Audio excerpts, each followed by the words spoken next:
Hey guys, welcome to week 5 of Afternoon Adventures. We have some exciting adventures for you this week, and I am really pumped up to go to some new places with you to learn some new things. All this week's adventures are sponsored by Prodigy Learning Center here in College Station. They're an educational, dual language childcare center seeking to provide a nurturing and engaging environment for children ages 6 weeks to 12 years old. Check them out on Facebook at Prodigy Learning Center. All right, it's time to go on another afternoon adventure. Hi, my name is Dr. Kaki, and I am a veterinarian. I understand that a few weeks ago, you guys got to meet my friend, Dr. East. She's amazing, right? How cool is it that she gets to work with giraffes and foxes and all those different species every day? She's pretty amazing. After the success of those videos and how many of you found that maybe being a veterinarian would be your calling, Mr. Chris and I thought that it might be nice for you guys to see what a different style of veterinary practice looks like. So he asked me to do a video and show you around my clinic. Here at Clifton Veterinary Clinic in Clifton, Texas, we definitely see all kinds of animals. We see your traditional pets like dogs and cats. We see farm animals like pigs. They don't normally wear sunglasses when they come in.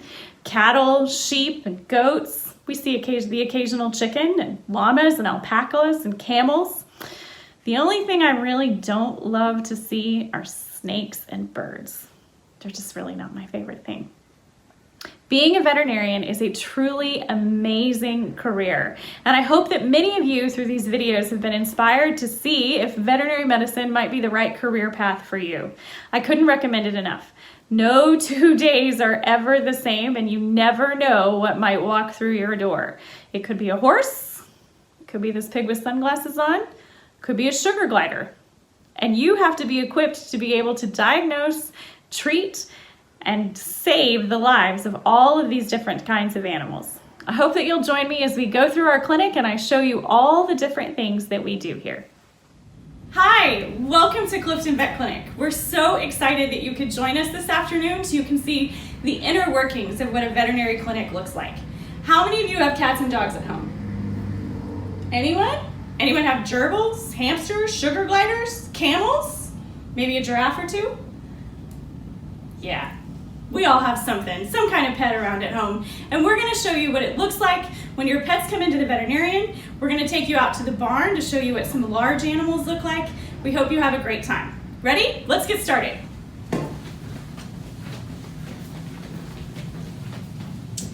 This is one of our exam rooms, and we have a really special guest with us today. My daughter is in here as our first client, and she has her dog with her. What's up, Ollie? This is Oliver. This is our Border Collie mix, and he is a good boy. So he's here today, and we're going to show you what it looks like when we do a physical exam on a dog and all the different things that we're checking for when we look at your pets. This is Aaron. Aaron's one of our veterinary assistants here, and Aaron helps keep everybody safe. You gotta stand up, buddy. Come here, Ollie. Come here. So we can check out the dogs. She holds them for us.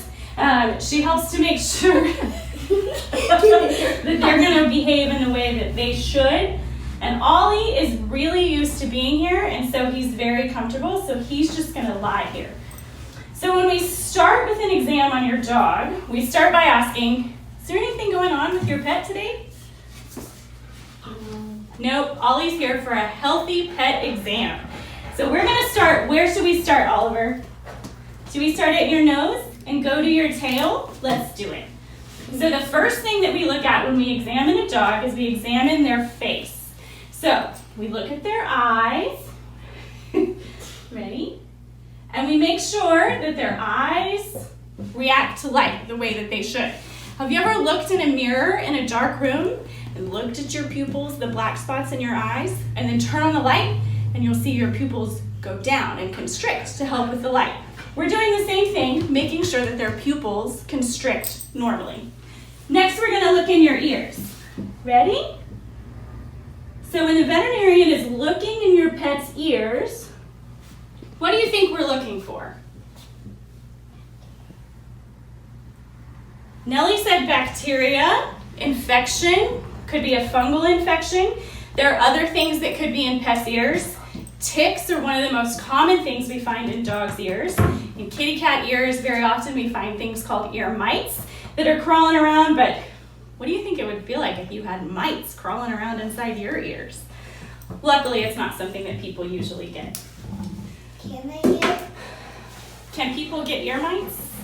No, mites are pretty species specific, so I don't think so. That's a good question, though. All right, Ollie, let's check your teeth. Let's look at those chompers. See how nice and pearly white Ollie's teeth are? And we'll check the back of his mouth. Good job. How many of you brush your teeth every day, twice a day? I hope all of you are raising your hands. Good job. Do dogs brush their teeth every day, twice a day? Do you brush your teeth? Probably not. While you should be brushing your dog's teeth about once a week, most of us don't brush our dog's teeth every day, twice a day, and so they can get a lot of tartar buildup. And so that's one of the things that veterinarians always check and make sure that their teeth are nice and healthy. All right, let's check your lymph nodes. I'm feeling your lymph nodes. Good boy. All right, I'm going to check the back side of you. So I'll start by feeling all the different organs in his abdomen. So this portion of a dog, a lot of people call it the stomach, but the stomach is actually a specific organ, and this is called the abdomen. And in the abdomen lives the liver, intestines, spleen, kidneys, stomach, urinary bladder, all kinds of different things. And we certainly can feel for different diseases if we feel something odd in any of those organs. Right here where I'm putting my hands, I can feel his pulses, just like you can feel those on the inside of your wrist or sometimes on your neck. In a dog, the easiest place to feel those is right inside here. And you can try that on your own pet at home if they'll let you. Just stick your hands right on the inside and you can feel the blood pulsing right through those veins. You can do it. Let's listen to Oliver's heart. So a veterinarian should every time be listening to your pet's heart. And we can tell all kinds of things by your pet's heart. How athletic they may be. Ollie's actually a very athletic dog. And so sometimes his heart rate kind of slows down when he breathes in and out. Some dogs have heart murmurs, that's an abnormal sound in the heart or abnormal rhythms of the heart. These are things that are very important for us to check because our pets can't just tell us that they feel like they're having an issue. And then the most important thing we do during an exam is what, Nellie? Give treats and make it a good experience. So very often when pets are here, they get a very special treat. You should really only do this when your pet's at the veterinarian. Ollie's very used to this. He's getting a special treat because he was a good boy, weren't you? You're a good boy. Good boy. Good boy. All right, so we're gonna walk through the rest of the hospital so we can show you some of the different things that we do when we're looking at sick animals or well animals or some of the tests that we do over here. Come on, let's go.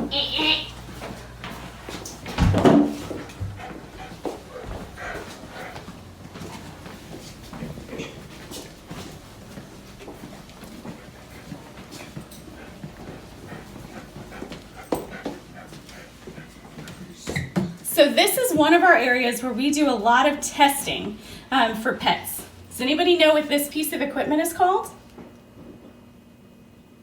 Did you say microscope? You would be exactly right.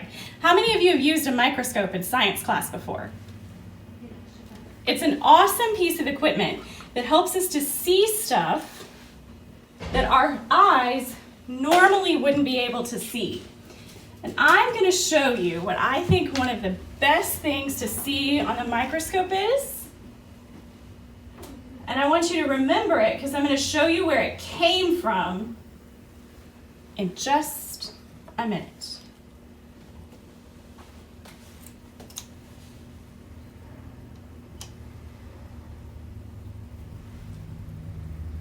Let me get it focused down. So these, what we're looking at here, are little living things called protozoa. And these specifically are rumen protozoa. Hopefully you can see all the things moving around and swimming around in this sample. They're sort of in the background, swimming around really quickly. And these are called rumen bugs or rumen flora. Many of them are protozoa that are going around and eating all of this stuff that you see here, this brown stuff, that's chewed up grass. This is one of my favorite things to look at under the microscope. And in just a minute, we'll show you where that came from.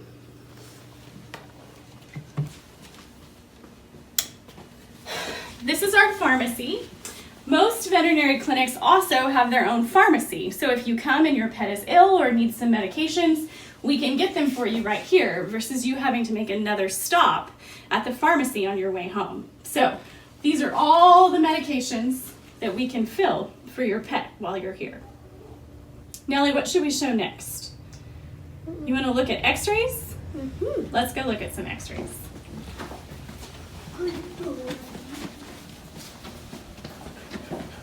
Oliver, you're back. Are you going to help us with an x-ray? You want to take an x-ray of you? Okay, let's do it. So,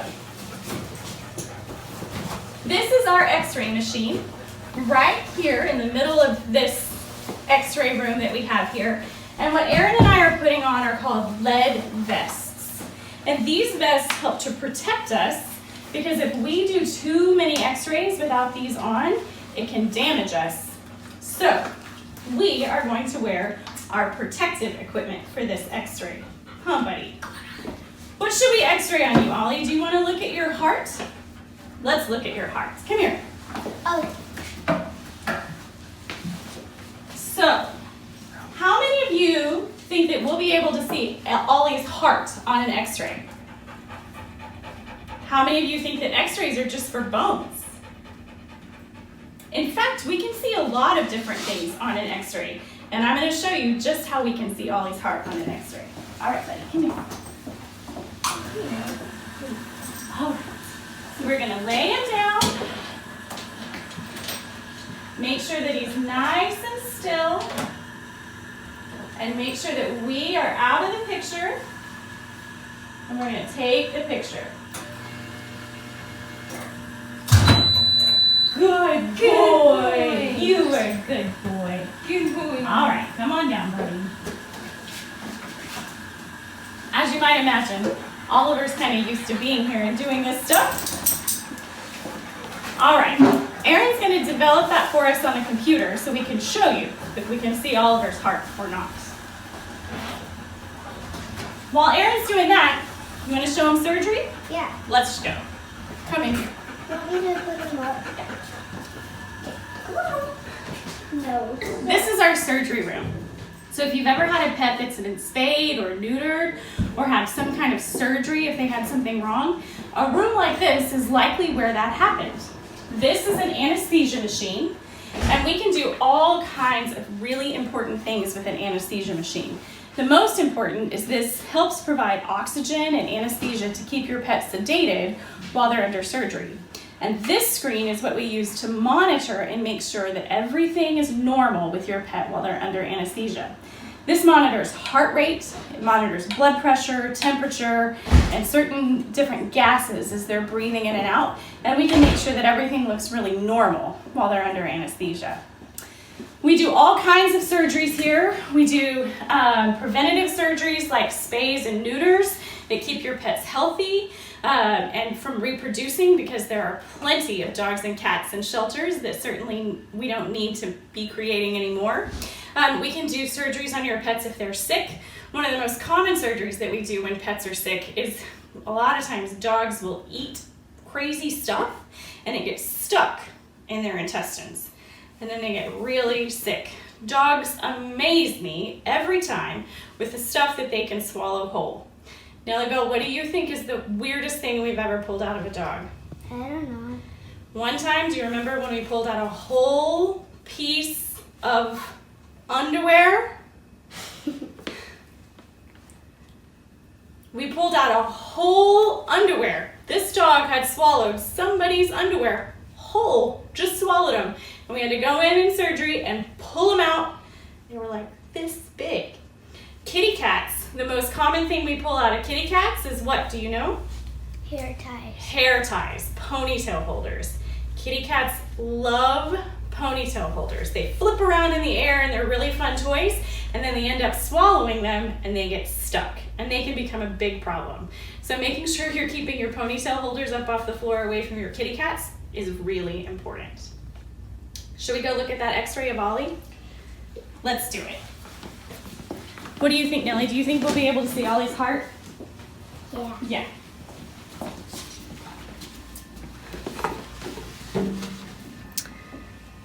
This is Ollie's x-ray. This right here is Ollie's heart. And while what we're looking at on this film is a shadow that his heart makes on the film, we can evaluate if this is a normal size. We can look and see at his lung fields right here. This is all of his lungs. This is his spine. We can look at his spine, his ribs. I can see a little bit of his stomach and his intestines in here. This is a piece of his liver. And then I can also see his arms.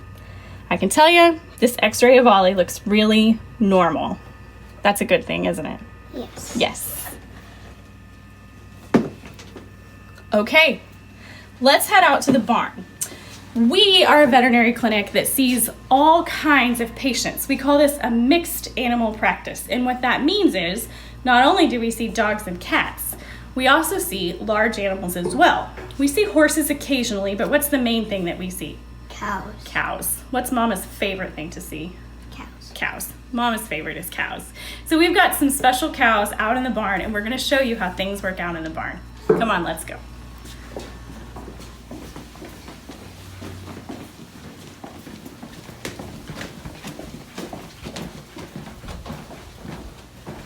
So there are two main types of cows in the world. Not just breeds, there's a whole lot of breeds, but there are two main types of cows. Can anybody think of the different types of cows and what they might be used for?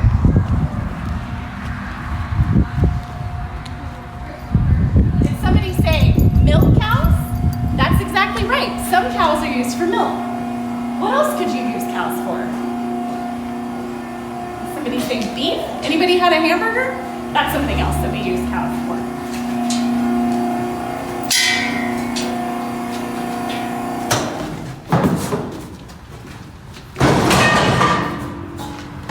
So, this cow is another one of our pets. What's this cow's name, Nellie Bell? Maple. Her name is Maple. And what was her first calf's name? Syrup. Syrup. And Syrup's in the pasture just over there. And her other calf is right over here today. And he's 3 months old. What's his name? Roosevelt. His name is Roosevelt. Isn't he adorable? And that's his dad, standing right behind him. His name's Steve Corndog. Not everybody names their cows, but we sure do. Steve is a bull, so he's the dad to Roosevelt, and this is the mom. So let's talk about terminology for just 1 second. Who knows? Is Steve called a cow? No, you're correct, Millie. What is Steve called? A bull. A bull. Steve is a bull. And Maple here is a female cattle that has had a calf, so she's a cow. If she had never had a calf before, we would call her a heifer. Roosevelt is a male, but he cannot reproduce. We have already castrated him, and so we call him a steer. So a lot of times when you hear people talk about, oh, look at all those cows, and they're all steers or they're all bulls, you can tell them, you're not right. You're actually wrong. Roosevelt's talking to us. So, we talked about the different types of cows. Maple is a dairy cow. And Maple does a lot of really special stuff for us. First of all, she's a really good girl. You can walk up to the pasture and pet her. But she's also very important for how we treat patients here at Clifton Veterinary Clinic. Let me show you something that's special about Maple.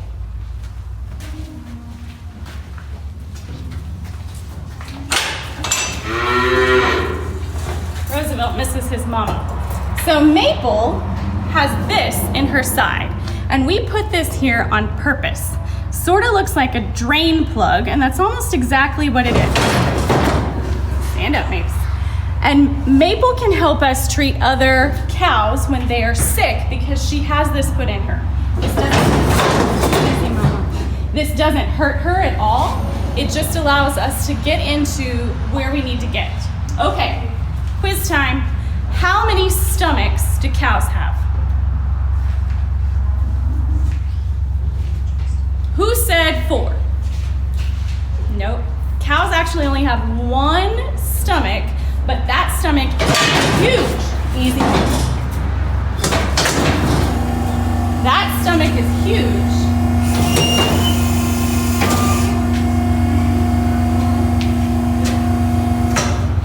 And it has 4 compartments.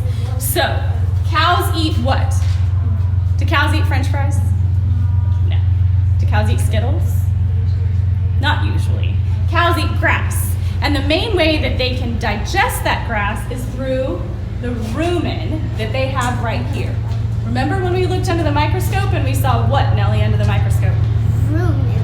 Rumen flora, rumen bugs. We got them out of here. And these bugs that live in here are what help keep Maple healthy. And sometimes when we have other cows that have been sick, all the bugs that are in their rumen have died off too, and we need to give them back. So we'll open this up, it's just like a drain, we just pop it right off, and we can reach in. You should always wear gloves when you do this because it's kind of smelly, isn't it? So you can reach in and grab out some of the grass that Maple ate earlier today. And I'll reach in and I'll get just a bit and I'll show you. And again, this doesn't hurt her at all. She can't feel it. We're gonna reach in and we're gonna grab some of the grass that Maple ate this morning. And again, this doesn't hurt her, just like that. This is grass that she ate this morning. And she took it in through her mouth.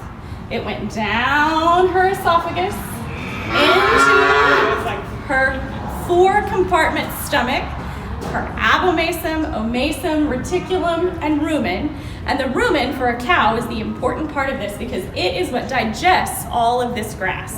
And in a dairy cow, like Maple, she turns grass into what? Skittles? No. Maple turns grass into milk. Should we milk Maple? Let's show you how we get milk from a cow.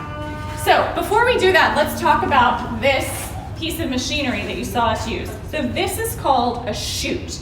Not like shoot a gun, but a chute that helps us hold these cattle. And so because we can't just put them on a leash and they don't just stand still for us, this helps to restrain them so that we can help them when we do different things.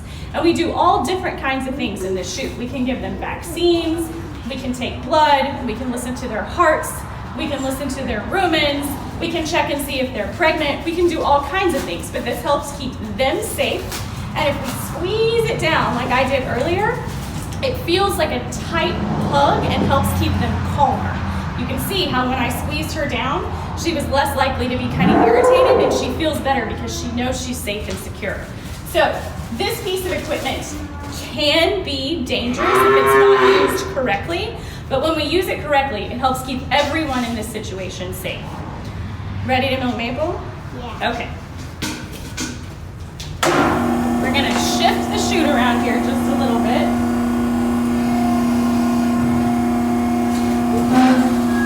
Good.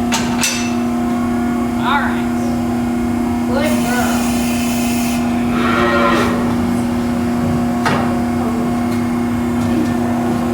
So, one of the important things before we milk a cow is we are going to wash our hands.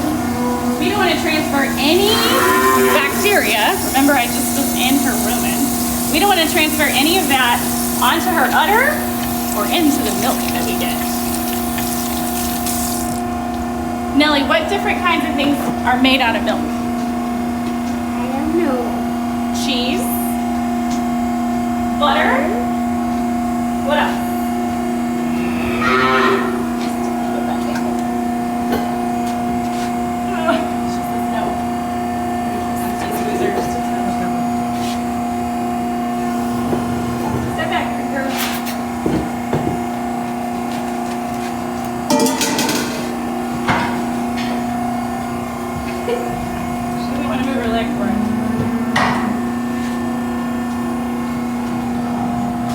could just go to the other side. That a girl, that'll work. Okay, so I'm gonna go to the other side and hold this quick for me. This is our milk bucket. Now, the majority of the cows in the United States now are not milked by hand anymore. And truthfully, we don't milk Maple all that often. We do sometimes, but not all that often. The first thing that we're gonna do is grab, this is called a teat, on her udder. And cows have 4 teats. You see the other 2 are back here. You might not be able to see them because they're between her legs. And this calf gets milk right through here. So though Maple is a dairy cow, we don't typically use her this way, but today we are because we decided we wanted to make some butter and cheese. So we're gonna milk her out. Plus it's really fun to show you guys. So the other type of cow, not breed, but sort of type of cow that exists in the world is a beef cow. And we get all different kinds of things from both beef and dairy cows, but their main function is to provide meat, like hamburgers and steaks, roasts, brisket. Can you hear that milk going in the top? Other things that cows provide us with would be leather. They provide us with tallow or fat for different kinds of things that we use. Animals are amazing in that they can provide all kinds of different things for our use. So, anybody ever drink milk straight from a cow? I have. You probably shouldn't though.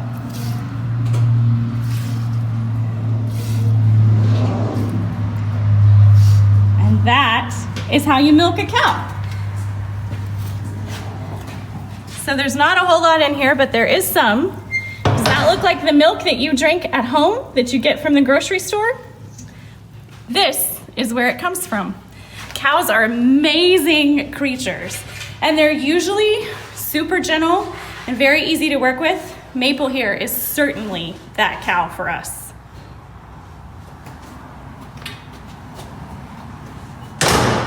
Maple's a good girl, and she does all kinds of good things for us. I think the last thing I want to show you is our farm truck, and we can show you all the different stuff we do with the farm truck. Oh, no, let's not let her out right now. Nellie, you want to show the farm truck? Can you go get the keys? Yeah. Okay.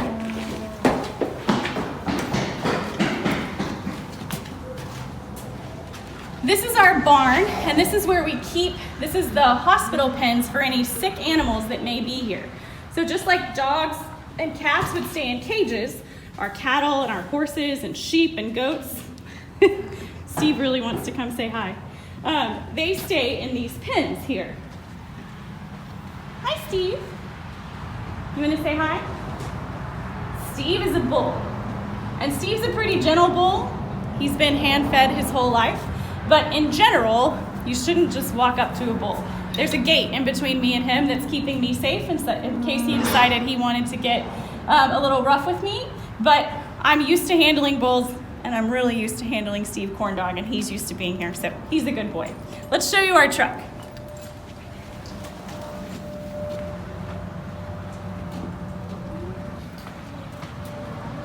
So, as you can imagine, it's not always easy for people to just bring cows in. You can't just put them in the trunk of your car, or horses, or goats. And not everybody has a trailer here. So very often, we use the truck to come to you. So this is our farm call truck. And the nice thing about this truck is that we can take almost the whole hospital with us on this truck. Come, let me show you. Yeah, can I get that?